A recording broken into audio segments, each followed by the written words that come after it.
বর্তমানে মুখ ফর্সা ক্রিমটি অনেক জনপ্রিয় হয়ে উঠেছে। তো এই ক্রিমটি যদি আপনি একটানা দীর্ঘদিন ব্যবহার করেন সেক্ষেত্রে কী কী সাইড ইফেক্ট আসতে পারে? তো প্রথম যে সাইড ইফেক্টটি আসতে পারে, আমাদের ত্বক আগের থেকে অনেক পাতলা হয়ে যায়। ফলে কি হয়, আমাদের ব্লাড ভেসেলসগুলো ভিজিবল হয়ে ওঠে, আমাদের ত্বক আগের থেকে অনেক লাল দেখায়। এছাড়াও চুল ওঠা বা বাড়তি চুল গজানোর মতো সমস্যা আসতে পারে। এই উপকরণগুলির মধ্যে যদি কোনোটি আপনার অ্যালার্জি থাকে সেক্ষেত্রে অ্যালার্জিক রিয়াকশান আসতে পারে, রেডনেস, ইচিং, সোয়েলিং, বার্নিং সেন্সেশন, এইসব সমস্যাগুলো আসতে পারে। এছাড়াও যেহেতু এই ক্রিমটি একটি স্টেরয়েড জাতীয় ক্রিম, স্কিনে স্টেরয়েড জনিত ক্ষতি হতে পারে।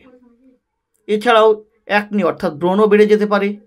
এমনকি এটি আমাদের ত্বককে আরও সেন্সিটিভ করে দেয়, বিশেষ করে সূর্যের আলোর ক্ষেত্রে।